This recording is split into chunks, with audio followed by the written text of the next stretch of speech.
Hello everyone, নতুন একটা video নিয়ে চলে আসলাম আপনাদের মাঝে। আজকে আমি দেখাবো আমার স্মার্ট নেপিয়ার ঘাস কিভাবে কেটে নিয়ে আসি। ঘূর্ণিঝড় রেমাল শেষ না হতেই আবার গরমের শুরু হয়েছে, প্রচুর পরিমাণ গরম পড়তেছে। এর মধ্যেই ঘাস কাটা লাগবে। সকাল সকাল চলে আসলাম ঘাস কাটতে। যতই গরম পড়ুক, বৃষ্টি হোক না কেন, খামারিদের বসে থাকার কোনো অপশন নাই, তাই চলে আসলাম ঘাস কাটতে। আমার আব্বা ঘাসগুলো কাটতেছিল, আমি অল্প অল্প করে নিয়ে আসতেছিলাম।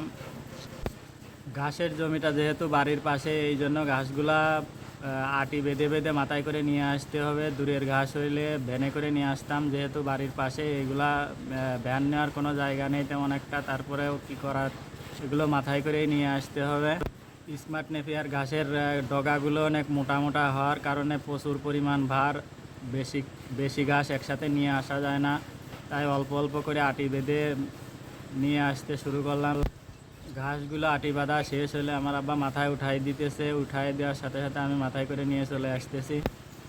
এভাবে প্রতিদিন প্রায় 5-6 বোঝা ঘাস কাটা লাগে। ঘাসগুলো নিয়ে আসার সাথে সাথে আমার পিচ্ছি দুইটা বাছুর পিছন থেকে দৌড় দিল।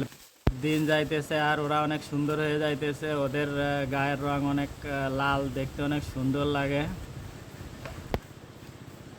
ঘাসের ঘাসের জমির চারপাশে জাল দেওয়া ছিল, ঝড়ের কারণে বাঁশগুলা ভেঙে পড়ে গেছে। আবার নতুন করে চারপাশে ঠিক করে দেওয়ার জন্য জালগুলা ঠিক করলাম। ঠিক করে এই যে আবার নতুন করে এদিকে লাগাই দিলাম, যাতে কাঠ একটু শুকনা হইলেই ছাগলের অত্যাচার শুরু হয়ে যাবে। এই জন্য ঘাসের চারপাশে যে এইভাবে নেট দিয়ে ঘিরে দিলাম, যাতে ছাগলের ভিতরে আসে না খাইতে পারে।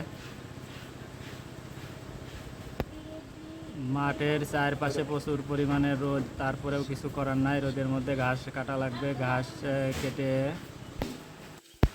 সবাই খামারিদের শুধু উপরেরটাই দেখায়। গায়ে গরুর ভালো গরু হলে ভালো গরু দেখায়, ভালো গাভী থাকলে গাভী দেখায়, এইগুলাই দেখায়। আমি আপনাদের দেখালাম কিভাবে ঘাস কাটা হয়, কত পরিশ্রম করা হয়, ঘাসগুলো কিভাবে নিয়ে আসতে হয়। সবাই এইগুলা দেখাবে না, শুধু দেখাবে কিভাবে গরু পালন করা যায়, গরুর লাভবানটাই দেখায়। এর পিছনে যে কী পরিমাণ শ্রম দিতে হয় এটা কেউ দেখায় না।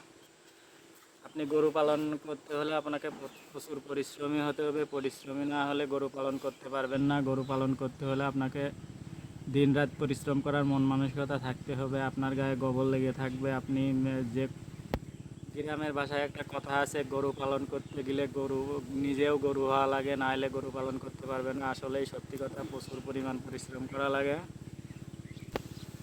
গরুর খামারে যারা কাজ করছে তারাই শুধু বুঝে কি পরিমাণ পরিশ্রম করা লাগে। দেখলে মনে হয় যে কোনো কাজ নেই, আসলে কিন্তু তা না, প্রচুর পরিমাণ কাজ আছে। আপনি যদি এই কাজগুলো করার মন মানসিকতা তৈরি করতে পারেন, তাহলে গরুর খামার করবেন, তা না হলে করবেন না।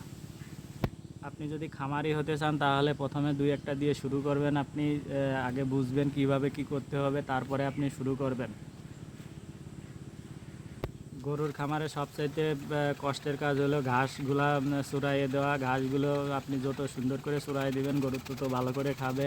আর হাত দিয়ে চুরাইতে গেলে প্রচুর পরিমাণ পরিশ্রম করা লাগে, তাই আমি একটি মেশিন কিনে নিয়েছি। মেশিন দিয়ে ঘাসগুলা চুরাই দিলে ঘাস নষ্ট করে না, প্লাস হচ্ছে ঘাসগুলা খুব সুন্দরভাবে খেয়ে ফেলায়। আর ঘাসগুলাও অনেক সুন্দরভাবে ছোট ছোট করে কাটা যায়, যাতে গরু গরু একটাও ফেলায় না, এগুলো নষ্টও হয় না।